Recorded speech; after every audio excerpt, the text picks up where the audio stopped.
Well, hey there, everybody. Welcome back to the channel. I'm Adam, and thanks for hanging out with me for a little bit today. So I put out a vote video on Sunday and was basically asking, hey, which do you guys want to see? Do you guys want to see the Thundershot build, or do you want to see the Fighting Buggy build? Which one do you want to see first? You're going to see both. But, you know, I figured it didn't really matter to me, so I'd ask you guys. And the resounding response was, we're building the Fighting Buggy. I think probably a 10-to-1 ratio of Fighting Buggy to Thundershot. And, you know, there's videos on both of them, and, you know, they've been done before. But, you know, I'll build it. It's my first time building an SRB chassis, so I'm sure I'm going to run into stuff that makes me scratch my head. I haven't studied up on it. I know a little bit about it, but I haven't really studied up on it to know kind of the quirks and ins and outs, because I wanted it to be, you know, what I thought about the build for a first-time builder of an SRB chassis. I'm excited. I know there's a lot of metal bits on here, and I really want to get into that wonky rear suspension. It just looks like it shouldn't ever work, but it looks like it works really well. So I'm going to break it out of the box. Well, if it's nicely packaged, you know, I'll bring you in to see it. But if it's not, you know, beautiful blister packs, I don't even know what's in the box. If it's not beautiful blister packs, then, you know, I'll lay it out all on the bench and we'll kind of run through it, and then I'll start getting the build on. Before we do that, I am going to throw bearings in it, so hopefully in my bag of bearings I have everything. Standard servo, hook it to my 2.4 gig Spectrum radios, and I may put the Sport Tune motor in it. I'm not sure. I think this is the one that doesn't have a differential, and when you put too much of a motor in there, it kind of causes problems. So, I don't know. I'm still on the fence about this one, but, you know, I probably won't get to that today for sure. But let's get it out of the box and see what we got. All right, guys, so we do have beautiful blister packs in here. Kind of feel bad about taking all this out, but we're going to. And look, bearings. Sorry about the glare, but, you know, my light's right above me. So, in the blister pack, obviously, you know, steering, suspension, bearings, gears, trailing arms, all the other little bits of the front suspension, the motor, and it is just a stock generic 540. So I don't know, still may upgrade that. It does have the aluminum wheel cups or drive cups for the wheels, so that's kind of nice. So over here you have your smoothies on top and the spiky tires on the bottom, your big metal gear case halves. You have the aluminum roll bars and the pre-painted top piece, and then you have the buggy shell, which is molded in the blue, and actually looks really, really, really nice. So we may or may not paint this guy, I'm not sure. It's a really nice mold. So what I'll do is I'll take a couple quick pictures of this, and then I'll get everything laid out on the bench, and we'll start getting it built. Alright guys, so we have it laid out on the bench. First, obviously, typical Tamiya instruction guide, so everything's nicely laid out. All the steps in here. I haven't gone through it completely, but kind of glanced through it, and it's typical Tamiya. Wonderful little manuals. And then we come down to the decal sheet. So you have to all your decals have to be cut out. And I do have a Tamiya sponsored decal sheet, so I'm hoping I can change out some of these for, you know, what the decals used to be. Might be able to do some, might not. And then you have your window netting for the cockpit area. I left all the parts on this box top just because I didn't want to I was worried about, you know, misplacing a part. So I'll leave these in here until I need them. But again, you know, suspension and trailing arms and the front bits, trailing arms and stuff. So kind of have most of your stuff for suspension on these. Then you have your 3-piece wheels, and then your tires. Nice, squishy, nice and refreshing smell of new Tamiya rubber. You got your driver guide, you have your light buckets, and you have your roof. So you have your metal cases for the transmission. You've got your aluminum roll bars, and I thought this was pre-painted plastic, but that's stamped metal. So that's actually a piece of stamped aluminum for the roof. You got your front shock bodies, and then shock parts, the body mounts, Not 100% sure what these are yet. I believe like battery retainer or something. I'm not 100% sure. I won't lie. Chassis pieces. So you have a nice thick one, and then I believe this is the upper plate, which is much thinner. Again, never built one, so I'm not 100% sure. You've got your big front bumper with the middle bar in it, and then the cool clear plastic motor and spur gear cover. So then we move down to the parts bags. So bag A has got some heft to it. So there's a lot of stamped metal bits in here, and parts and pieces and rods, and there's a lot of stuff going on in bag A. So in bag B, it looks like you're building the rear shock and all the stuff around that. And in bag C, it looks like you're building the front shocks and everything to go around that. And in bag D, it looks like just the remainder of your hardware and, you know, all the ball ends and stuff like that. And then you have your servo saver. And that's pretty much it in the kit. I mean, again, the body is like perfect. You know, there's no odd mold marks or stress marks or anything in the mold.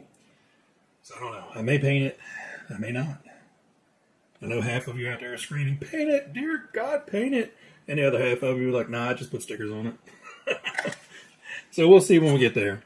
But yeah, that's pretty much the kit laid out on the bench. So I'm going to get it organized and we'll start putting stuff together. Hey guys, I want to stop in real quick. So one of the quirks I have, and you know, it's a me thing, is I usually put the wheels and tires together first because it's generally something you can just snap the tires on the wheels and just set them aside and then glue them later on. It just kind of clears up the workbench a little bit for me. But on this one, I kind of wanted to get the hard part out of the way. So if you've ever put these three-piece wheels together, you know that they can be a pain, and there's a lot of parts to it. You've got 20 bolts, 20 nuts, the three-piece wheels all line up. It's actually really quick. I got the fronts put together in, you know, well under 5 minutes. Super fast. So step number one for the fronts is take the back third of the wheel, flip it over, and drop all 5 nuts into the wheel. Now don't turn it over, don't do anything else until you put a piece of blue tape or some other kind of tape on the back of it to hold those in place. Then after the insert is in the tire, and the fronts are really easy, stick them in sideways and then just kind of rotate the insert and it should just pop right inside of the tire. You may have to fiddle with it a little bit, but it's not like trying to work it around and feed it in. Just stick it in completely sideways about halfway through, rotate it, and it should just kind of pop into place. Once you have that in there, stick the front of your wheel on, get those stars lined up, and you know, take a nice little round edge screwdriver or something, you kind of scoot it around sideways to line it up. And then do the exact same thing with the back. Snap it on and get it as close as possible, but then you can take like a nice little rounded edge screwdriver and just gently push on those little star pieces to line them up. Now you have your wheels all lined up, and all you got to do is drop in those 5 bolts or 5 screws, whatever you want to call them, and snug them down. You still want to keep your finger over top of that nut because, you know, it's just a tiny little piece of tape. But, you know, get them all 5 snugged up and then wrench them down nice and tight. You don't want to tighten up the first one in case some of them are a tiny bit misaligned. So just snug them up a little tiny bit. You know, just get a few threads started, move on to the next one, go all the way around the wheel. That way all of them are started, and that way your wheel is going to be nice and perfectly lined up, and then you can go down and tighten them. So the fronts are really easy. The rears, this thing has caused so many people pain and suffering and aggravation, and it's not that hard if you know how to do it. Now, I'm doing it on camera, so I will probably screw it up and make a fool out of myself. But basically, you just take your tire, your insert, and put it in completely sideways. And then just mash it in there. Now, of course, these are super sticky tires, fresh out of the package. Ugh. Come on, this one side doesn't want to come. Alright, so that wasn't too terribly bad. You stick it in sideways, the tire will bulge out, and now your insert is in there. No super feat of strength. Now let's see if number 2 will go that easy. So, grab your insert, put it in sideways, and just start working it in. And there you go. It's in there. Now all we gotta do is flip it sideways and get it lined up, and you're done. Now do the same thing. Drop your nuts in the back of this, put a little bit of tape around them, and line them up just like you did before, and you'll have all 4 tires done in probably under 10 minutes at least. You know, the first time I built Hornet tires, I probably spent a good 10-15 minutes just getting the insert into one of these. You don't need oil, you don't need dishwashing liquid, but you know, if you don't know how to do it, it can be a pain in the butt. So that's the tip I have for you with these wheels. The rest of the kit, I have no idea about. I'm going to get back to building, and we'll go from there. If I run into anything that, you know, is absurdly questionable or a royal pain in the butt, I'll bring you guys back. But, you know, I'm going to keep working. I got another hour or so out here, so I'm going to try to get as much done tonight as I can, and then we'll see where we're at.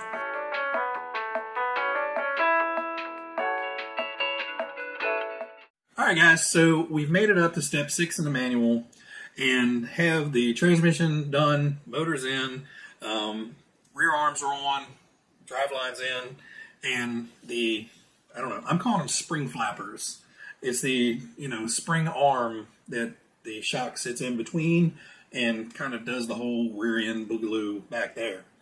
I opted with the silver can motor strictly because this setup doesn't seem suitable for a lot of power.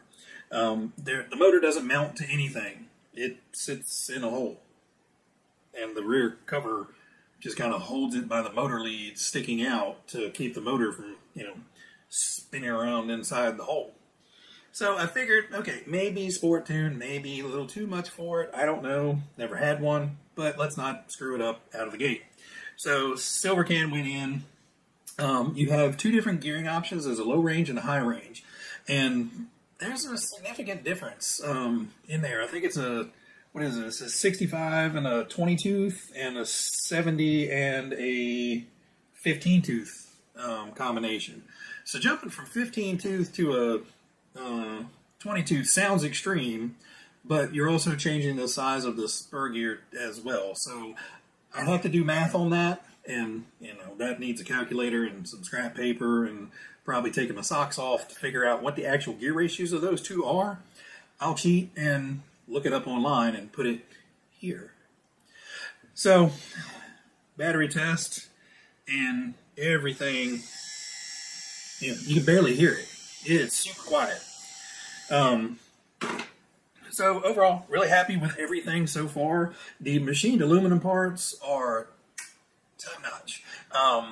You know, fit and finish on those are beautiful. I was a little worried. You have 4 screws back here for the rear bumper that mount into 2 arms that you had previously mounted to the sides of the cases. And I was like, oh Lord, these things are not going to want to line up, and just zip, zip, zip, zip. All 4 went in perfectly.